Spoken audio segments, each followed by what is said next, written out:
I stand before you today with a simple yet unshakable message. God never fails you. He never has, and He never will. Now, I know some of you have walked in here carrying burdens so heavy you feel like they're bending your spine. You've wondered if the dreams you hold in your heart are just illusions. You've questioned whether your faith is strong enough to see you through. Let me tell you something. I've been in the trenches myself. I've questioned, I've stumbled, I've fallen flat on my face. In those darkest moments, I clung to a single truth that kept my head above water. The knowledge that God doesn't abandon His children. The simple fact that you're standing here breathing with hope stirring in your chest is proof that His plan for you remains intact. It doesn't matter what you've done or where you've been. It matters who you are and whose you are. And you, my friend, are God's creation, molded for purpose, shaped for greatness. You might be, yes, that sounds good, but my situation is different. My challenges are bigger. Let me tell you something right now. You are not an exception to God's faithfulness. There's a reason you've been brought to this moment, to this place, to hear these words. There's a reason hope still flickers in the back of your mind, refusing to be snuffed out. Because deep down in your soul, you sense that there's more. You sense that every wrong turn can be made right, that every closed door is simply a redirect. You sense it because at your core, you know that God is bigger than your anxiety, your failures, your regrets. And that's what we're here to talk about today. We're going to dive deep into why God never fails you, how to recognize the signs, and what it means to place genuine trust in something larger than your own abilities. I want you to tap into that raw part of yourself that feels most vulnerable, the part that doubts, that trembles with fear at the thought of being disappointed once again. Bring it out in the open, because that's where healing starts. That's where transformation begins. Too often we keep our doubts locked away, afraid that if we reveal them, we'll look weak or ungrateful. But vulnerability is not a weakness. It's a doorway. It's an invitation for God to step in and do the impossible. Don't you see? When you let go of the illusion that you have to carry it all on your own, you finally make space for miracles to unfold. Some of you might say, Denzel, you don't understand my story. Trust me, I've heard stories that would break your heart. I've seen sorrow that shatters families. I've seen good people lose everything. I've seen heartbreak so deep it feels like there's no coming back. But I've also seen healing. I've witnessed mountains move. I've watched the improbable become possible because faith was put into action. This isn't magic. This is the fundamental law of trusting in a power that doesn't know how to fail. We fail. People fail. Circumstances fail. But God never fails. God never fails you. Tonight, I want to lead you on a journey, one that challenges your doubts, one that fortifies your faith, and one that arms you with real strategies to walk out of here different than you arrived. We're going to peel back the layers of life's struggles and see why they don't have the final say. We're going to explore 3 vital aspects of trusting God: the power of surrender, the discipline of perseverance, and the grace of second chances. With each aspect, I'll share stories that illustrate how these truths transform lives. I'm going to show you practical steps, real steps, steps you can take first thing tomorrow morning, or even before you leave this room, so you can begin to feel that shift in your spirit, that unshakable conviction that you are held in the palm of a loving God. Don't be afraid to feel. Let your heart race. Let your mind spin. Let your spirit stand at attention, because you're not here by accident. You're here because you're meant to receive something. You are meant to step into a fuller, richer, more powerful version of yourself. And that starts with believing God never fails you, believing that no matter how many times you've stumbled, you can still rise. It starts with trusting in the promise that your life has a purpose, that your struggle has a lesson, and that your future is brighter than any heartbreak in your past. Now, let's dive deeper. Let's pull out the meaning. Let's break apart the reasons we doubt and see how those doubts can actually become stepping stones toward unshakable faith. Let's talk about the power of letting go, the courage to keep going, and the beauty of new beginnings. Because trust me on this, God never fails you. And when you truly grasp that, when you let it sink into your bones, it changes everything. How you see yourself, how you face challenges, and how you love others. And yes, we are going to connect this principle to real life, to the gritty day, to day challenges you face. Because this isn't just about feeling good for 5 minutes. It's about living transformed for a lifetime. Here's the thing, when we walk out that door, we want to walk with a renewed mindset, an activated heart, and a plan of action. We want to leave behind the shadows that tell us we're not enough, that we've messed up too badly, or that it's too late. Because those are lies that chain you to mediocrity, and you weren't made for mediocrity. So take a deep breath, open your heart, and get ready. Because we're about to see exactly why God never fails you, and how you can build your life on that unassailable truth. I said we're going to explore 3 crucial aspects of this faith journey. So let's start with the first, the power of surrender. Think about it. When you hear the word surrender, you might picture giving up, waving the white flag, accepting defeat. But what if I told you that in God's kingdom, surrender is actually the first step to victory? What if I told you that laying down your pride, your self-reliance, your insistence on controlling every detail is the very doorway to your breakthrough? You might say, why surrender? I've got dreams, I've got ambitions. I've got this plan that I believe is perfect for my life.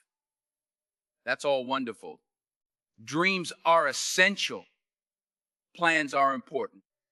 But how many of us cling to our own ideas so fiercely that we leave no room for God to intervene? How many times do we hold on to what we believe is good, missing out on what is actually great? I recall a friend who wanted to launch a business. He spent years refining his pitch, perfecting his model, and saving every penny he could. He refused help because he believed only he could do it the right way. Then doors started slamming in his face. Investors turned him down. Partners walked away. For a long time, he felt humiliated. He questioned his abilities. He questioned God. Why is this happening? Why won't you bless my efforts? He cried out. But in that moment of raw desperation, something extraordinary happened. He said, "Lord, I can't do this alone. I surrender. Show me what you want from me."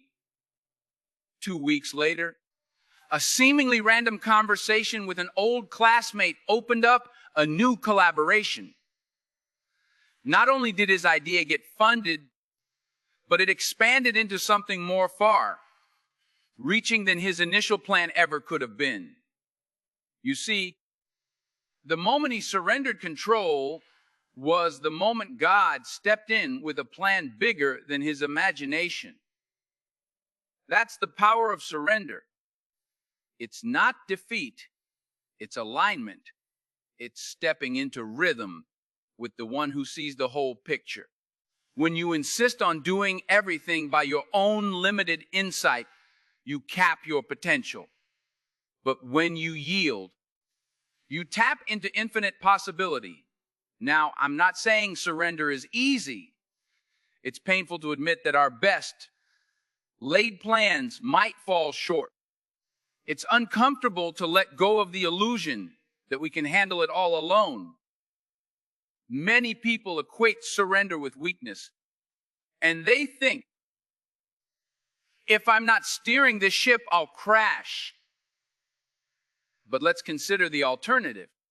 Trying to steer without the compass of divine wisdom often leads to confusion, frustration, and burnout. When you hold on too tightly to your own way, you risk missing out on the abundant life God has specifically designed for you. How do you know if you need to surrender? Listen to your heart. Are you exhausted from fighting battles you were never meant to fight? Are you frustrated because no matter how hard you push, doors remain locked? Do you feel an emptiness you just can't shake, even when you achieve what you thought you wanted? These are signs that it's time to release control. Signs that perhaps God has a different route in mind, and surrendering doesn't mean you sit back and do nothing.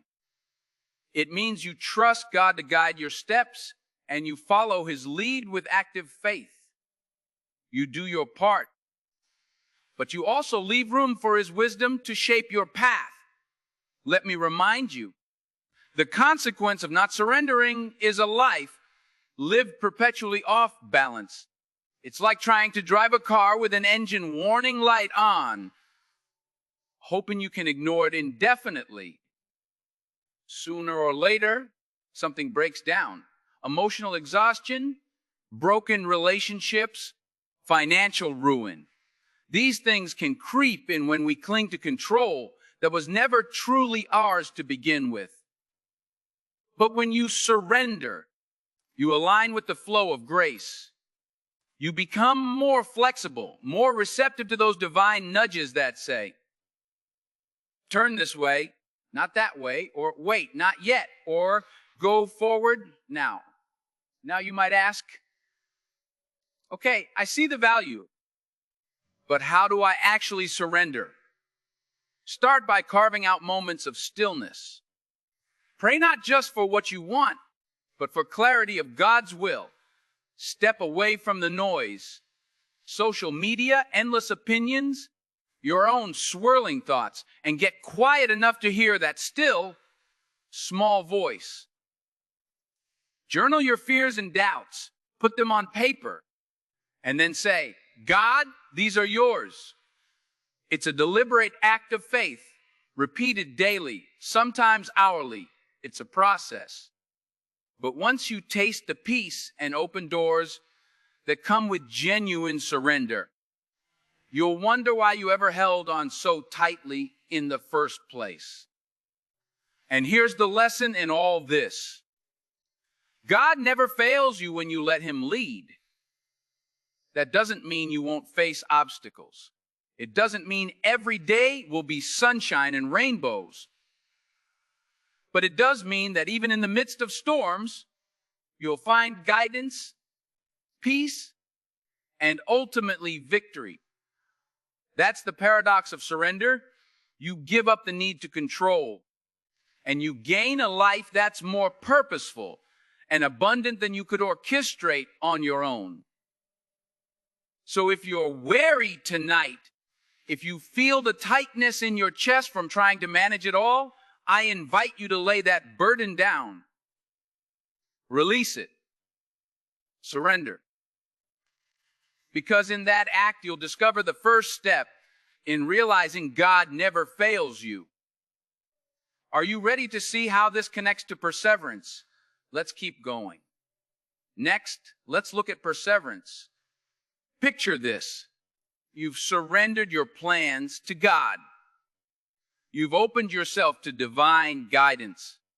But what do you do when the path seems longer and harder than you ever expected? But what do you do when you stumble repeatedly, even after you've done everything you believe is right? That's where perseverance steps in. Perseverance is faith in action over time. It's the relentless pursuit of what God has promised you, even when the evidence isn't visible yet. You might say, but how can I keep going when everything seems impossible? Let me tell you about a young woman I knew who dreamed of becoming a lawyer. She had no family connections, very little money, and a history of academic struggles. She prayed every day, surrendered her future to God, and then she put in the work. She studied until her eyes blurred.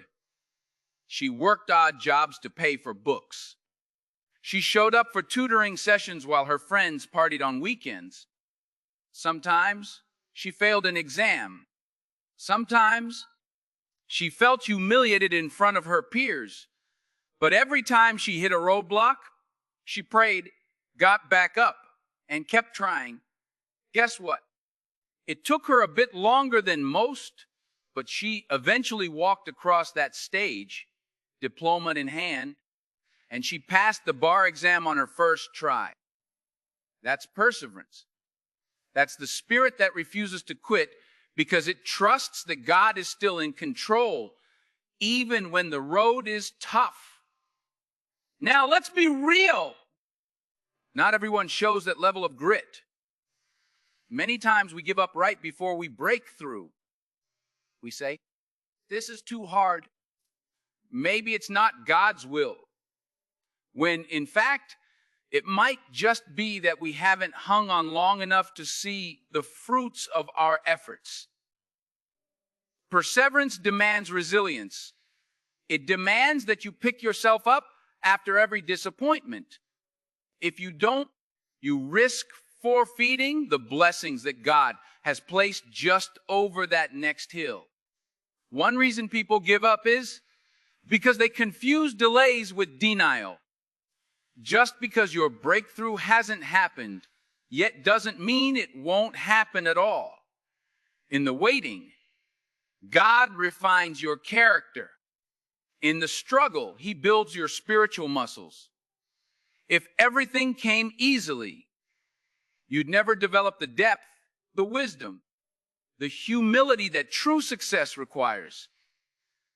Can you imagine if a farmer planted seeds and then gave up if they didn't sprout the next morning? That would be absurd. Seeds take time. They need watering, sunlight, and patience. Your dreams and callings are no different. A critical aspect of perseverance is being wise about when to adapt and when to stay the course. Sometimes you need to pivot. Sometimes you realize you're forcing a direction that wasn't meant to be. But that's different from giving up entirely. How do you know the difference? You stay connected to God's guidance through prayer, reflection, and wise counsel. You pay attention to the doors that open unexpectedly and the ones that slam shut. Perseverance isn't blind stubbornness. It's a steadfast commitment to the vision God placed in your heart, tempered by the humility to adjust your path when necessary. Let's talk about the danger of not persevering. If you abandon your calling every time you meet resistance, you'll find yourself perpetually stuck in a cycle of restarts. You'll lose confidence in your ability to see anything through. Worse yet, you might doubt God's faithfulness, interpreting your own premature exits as evidence that He somehow failed you. But God never fails. Often, it's us who fail to endure until the harvest. How do you cultivate perseverance? Surround yourself with people who uplift you. Spend time studying examples of those who overcame similar challenges. Keep your focus on the vision, not the visible obstacles.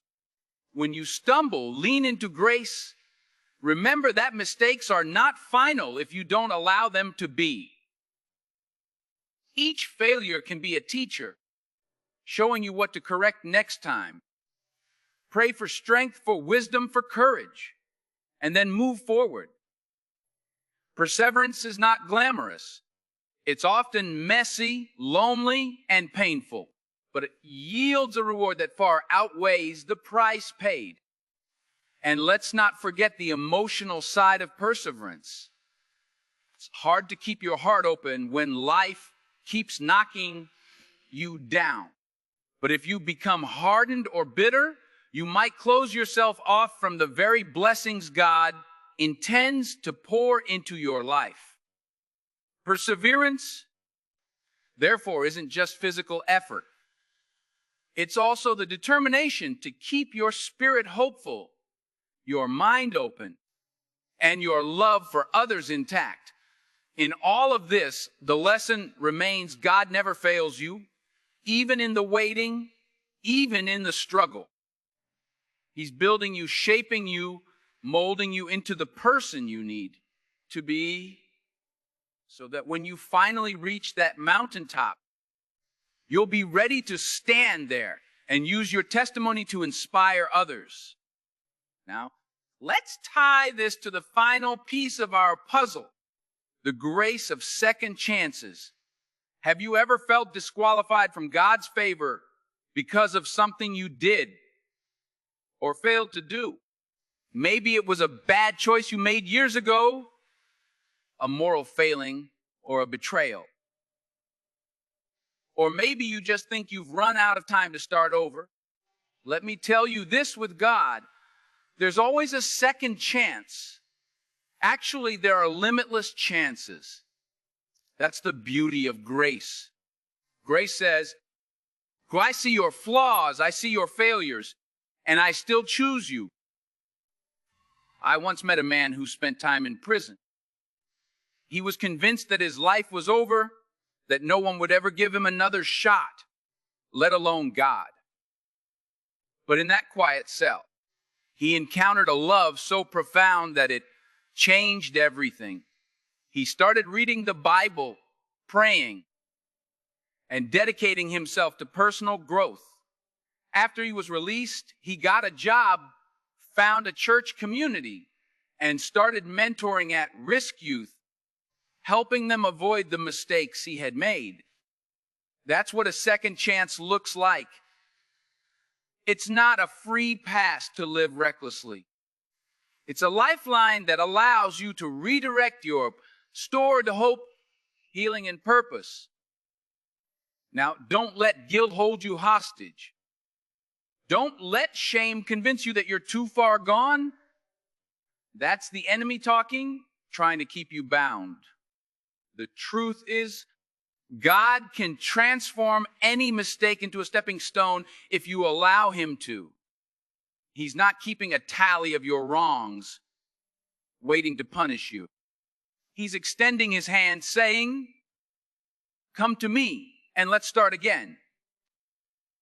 But you have to accept that invitation. You have to be willing to forgive yourself as He has already forgiven you. What happens if you reject the grace of second chances? You stay stuck in regret. You become defined by your worst moments. Your future is held hostage by your past. That's no way to live. And it's certainly not what God wants for you. He wants you free. Free to hope, free to love, free to pursue the destiny He has in store. Don't talk yourself out of receiving that gift. Don't say, I don't deserve it. None of us do. That's why it's called grace. Embrace practical steps to make the most of your second chance. First, acknowledge your mistake and take responsibility. Second, actively seek reconciliation where needed, an apology, a restitution, whatever it takes to set things right. Third, surround yourself with mentors, friends, and a faith community that will hold you accountable and encourage you as you rebuild. Fourth, learn the lessons. Don't waste the pain. Use it to become wiser, stronger, and more compassionate. Finally, move forward boldly. Your past is a chapter, not the entire book. Feel the weight lifting yet. That's the power of grace. That's how you learn that God truly never fails you, because He meets you at your lowest and lifts you to higher ground. Through surrender, perseverance, and the grace of second chances, you see the complete picture of a God who doesn't know the word failing.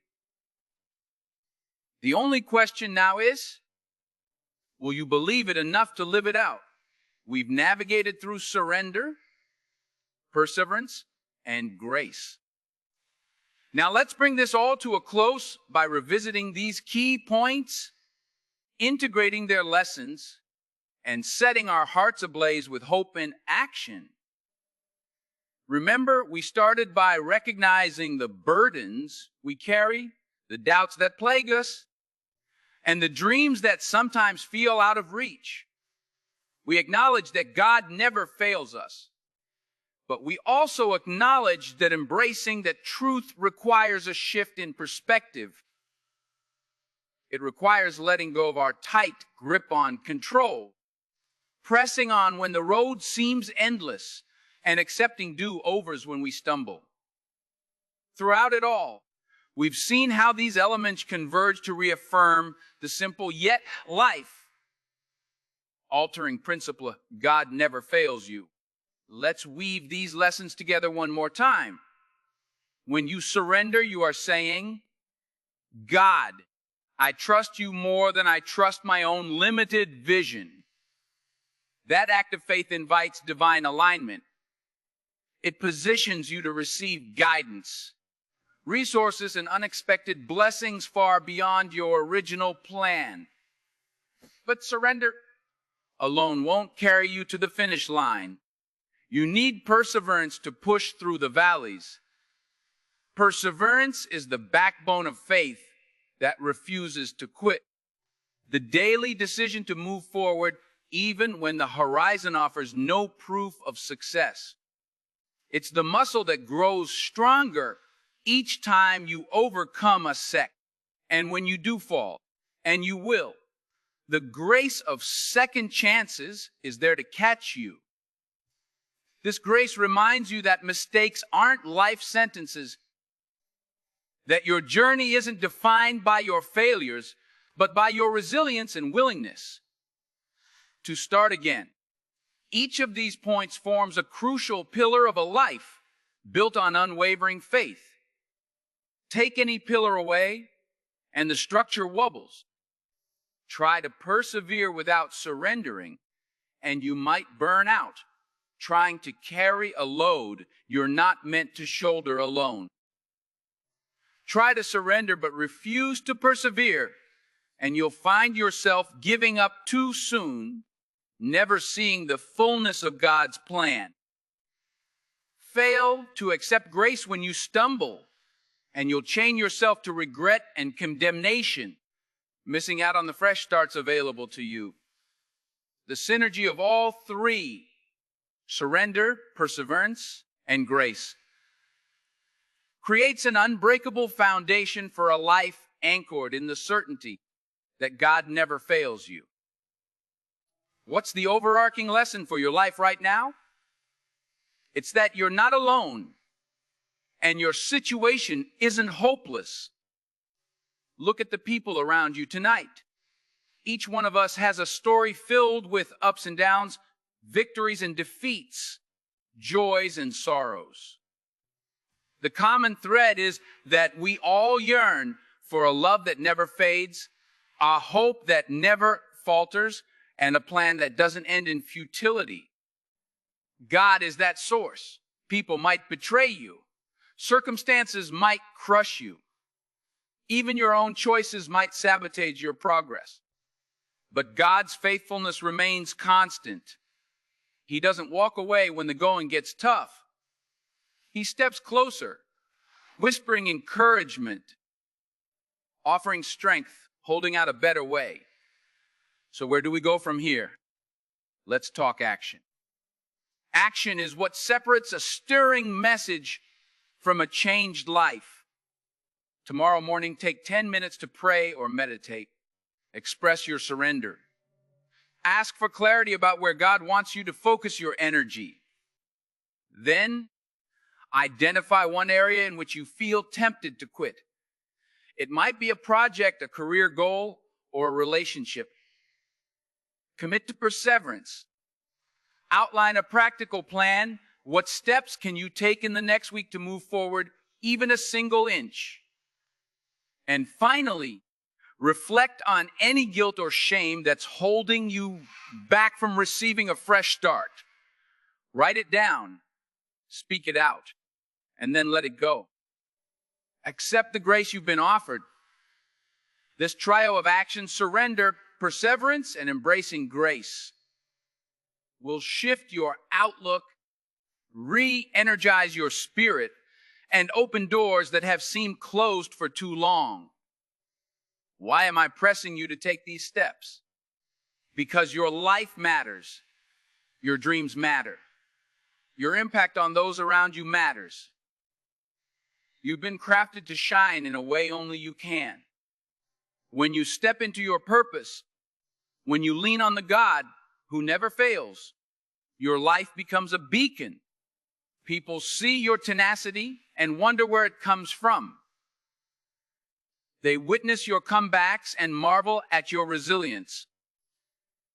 They ask about the source of your joy in the midst of life's turbulence.